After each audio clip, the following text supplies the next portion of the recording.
कक्षा 10 की जो है गणित की हम शुरुआत करने वाले हैं, ठीक है, फर्स्ट लेसन से। तो यहाँ पे देख पा रहे हो कक्षा 10 अध्याय फर्स्ट है वास्तविक संख्याएं, ठीक है, वास्तविक संख्याएं। अब वास्तविक संख्याओं में भाई हमें समझना क्या है, तो यहाँ पे हमें ध्यान देना है कि जो संख्याएं होती हैं अपनी कितने प्रकार की होती हैं, ठीक है। तो संख्याओं के जो प्रकार हैं बेटा, हमने एक वीडियो बना रखी है पहले से संख्या पद्धति, उसको जाकर तुम लोग देख सकते हो, ठीक है। जैसे पूर्ण संख्या, सम संख्याएं, विषम संख्याएं, अपनी भाज्य संख्या, अभाज्य संख्या, इस प्रकार की संख्याएं दे रखी हैं, ठीक है। तो वो तुम लोग जाकर के देख सकते हो।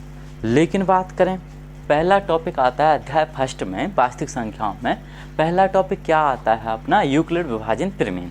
अब भाई यूक्लिड विभाजन प्रमेय क्या होती है, इस चीज़ को हमें समझना है बेटा, ध्यानपूर्वक समझना। ऐसी कोई चीज़ नहीं जो आपको समझ नहीं आए, ठीक है। बस अच्छे तरीके से वीडियो को देखते चलें, ध्यानपूर्वक समझने की कोशिश करना है। तो बेटा जो यूक्लिड विभाजन प्रमेय होती है, ठीक है, ये क्यों बनाई गई, ये क्या है, इस चीज़ को समझ लेते हैं। तो पहले हम इस चीज़ की बात करें भाई, यूक्लिड विभाजन प्रमेय, तो ये भाग की प्रक्रिया के लिए बनाई गई है।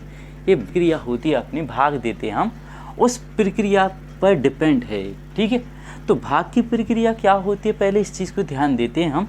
तो जैसे बेटा हमें मान लो, ठीक है, 5 का भाग देना है 13 में, ठीक है, 5 का भाग देना है 13 में, तो ये कितनी बार जाएगा, 5 दूनी 10, तो ये आ गया अपना 3।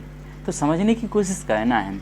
तो ये बेटा जो यूक्लिड विभाजन प्रमेय है, ये भाग की प्रक्रिया पर आधारित है। इस प्रकार से समझ सकते हैं कि किसी संख्या में अगर भाग दिया जाता है, इस प्रकार से भाग देते हैं, ठीक है। एक चीज़ और ध्यान दो, हमें थोड़ा पढ़ाने में टाइम ज़रूर लगता है, लेकिन हम आपको इस प्रकार से समझा देंगे कि आप कभी जीवन में नहीं भूलेंगे। तो इस बिल्कुल ध्यानपूर्वक देखते चलें बेटाओ, ठीक है, क्या होती है, आपको कहीं और पढ़ने की आवश्यकता नहीं होगी, ठीक है। एक बार पूरी चीज़ें समझ लें। तो यहाँ पे हम बात कर रहे हैं भाग की प्रक्रिया के लिए।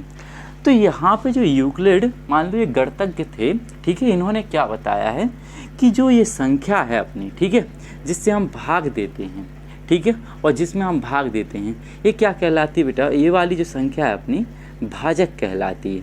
और ये वाली संख्या जिसमें भाग दिया जाता है, ये वाली संख्या अपनी क्या कहलाती है, भाज्य कहलाती है। क्या कहलाती है, भाज्य। जो यहाँ पे आता है वो क्या होता है, अपना भागफल, ठीक है, ये होता है अपना भागफल। जो नीचे आता है ये क्या होता है, अपना शेषफल, ठीक है। तो बेटा इस भाग की प्रक्रिया के लिए, ठीक है, जो यूक्लिड गणितज्ञ थे, इन्होंने क्या कहा, इन्होंने अपना एक विचार रखा। यहाँ पे विचार क्या रखा, इन्होंने कहा, ठीक है, कि जो भाज्य अपनी संख्या होगी, भाज्य यानी यहाँ पर लिखी हुई ये वाली संख्या, जो भाज्य संख्या होगी वो काय के बराबर होगी, वो भाजक गुणा, ठीक है, भागफल, भाजक गुणा भागफल प्लस शेषफल, ध्यान देंगे, ठीक है। तो इन्होंने अपनी प्रमेय में ये बताया कि जो भाग की प्रक्रिया होती है, इसमें ये भाज्य जो संख्या है अपनी, ये जो भाज्य जो संख्या होती है, ठीक है, ये काय के बराबर होती है, अपनी भाजक गुणा भागफल प्लस शेषफल के बराबर होती है। जैसा कि हम बात करें यहाँ पे, ठीक है, तो यहाँ पे 13 देख सकते हैं, 13 क्या है, अपनी भाज्य संख्या है, ठीक है।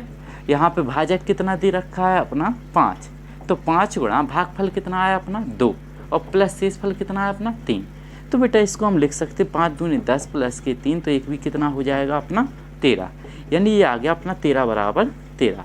तो इस प्रकार से हम यूक्लिड विभाजन प्रमेय को ध्यानपूर्वक समझ सकते हैं, ठीक है, कि क्या कहलाती है। तो यह प्रमेय भाग की प्रक्रिया के लिए बनाई गई है, और इसमें क्या होता है कि जो भाज्य जो संख्या होती है अपनी, ठीक है, वो भाजक गुणा भागफल प्लस शेषफल के बराबर होती है, ठीक है। तो ये अपनी यूक्लिड विभाजन प्रमेय कहलाती है। अगर हम इसको शॉर्ट फॉर्म में लिखना चाहें, तो हम कह सकते हैं, ठीक है, ध्यानपूर्वक समझना, यहाँ पे लिखी संख्या क्या कहलाती है, अपनी भाज्य, क्या कहलाती है, भाज्य, ठीक है, जिससे भाग देते हैं वो क्या कहलाती है, अपनी भाजक, क्या कहलाती है, भाजक, ठीक है। और यहाँ पे जो नीचे आता है वो होता है अपना शेषफल, क्या होता है, शेषफल। और यहाँ पे जो आता है वो होता है अपना भागफल, ठीक है। यहाँ तक बात क्लियर। तो अगर बेटा हम इसको ए से प्रदर्शित करें, ठीक है, और इसको हम बी से प्रदर्शित करें, थोड़ा समझने की कोशिश करें ना, और इसको हम Q से प्रदर्शित करें और इसको R से, ठीक है। तो बेटा यहाँ पे अगर इसको इस फॉर्म में अगर लिखें, ठीक है, तो ये क्या बन जाएगा अपना। इस प्रमेय को हम कैसे लिख सकते हैं बेटा, बिल्कुल ईजी तरीके से, A बराबर यानी भाज्य बराबर भाजक गुणा भागफल यानी BQ प्लस के R, ठीक है। इस प्रकार से हम इसको प्रदर्शित भी कर सकते हैं। तो यूक्लिड विभाजन प्रमेय तुम लोगों को हालांकि थोड़ी बहुत समझ आ चुकी होगी कि क्या होती है, ठीक है। तो अगर बेटा इसमें कोई भी दिक्कत हो, तुम्हें कोई चीज़ समझ नहीं आ रही हो, ठीक है, तो कमेंट करके पूछ भी सकते हो कि सर ये चीज़ क्या है, ठीक है। तो अब इसमें रूप में हम किसी भी भाग की प्रक्रिया को लिख सकते हैं। जैसा कि भाई अगर हम देखें कि 2 का भाग मान के चलो हमने 7 में दिया, ये कितनी बार गया, 3 बार, ठीक है। तो 3 दूनी 6, 1 शेषफल बच गया। अगर इसको यूक्लिड विभाजन प्रमेय द्वारा लिखना चाहें हम, तो इसको कैसे लिख सकते हैं कि जो 7 है अपना, ठीक है, कितना है 7, ये भाज्य है यानी A की वैल्यू कितनी है 7, ठीक है। भाज्य बराबर कितना दे रखा है, ठीक है, भाजक। ये देखो भाजक क्या कहलाते हैं, यहाँ पे लिखी संख्या ये कहलाता है अपना भाजक B, ठीक है। तो ये कितना है अपना 2, ठीक है, गुणा ये आ गया भागफल कितना है 3 प्लस शेषफल कितना आया है 1। तो बेटा किसी भी हम जो भाग की प्रक्रिया में लिखी हुई कंडीशन है उसको यूक्लिड विभाजन प्रमेय द्वारा हम इस प्रकार से लिख सकते हैं, ठीक है। तो यहाँ पे केवल हमें इतना ही ध्यान देना है कि यूक्लिड विभाजन प्रमेय कहलाती क्या है और इसमें कोई भी भाग की प्रक्रिया को लिख किस प्रकार से सकते हैं, ठीक है।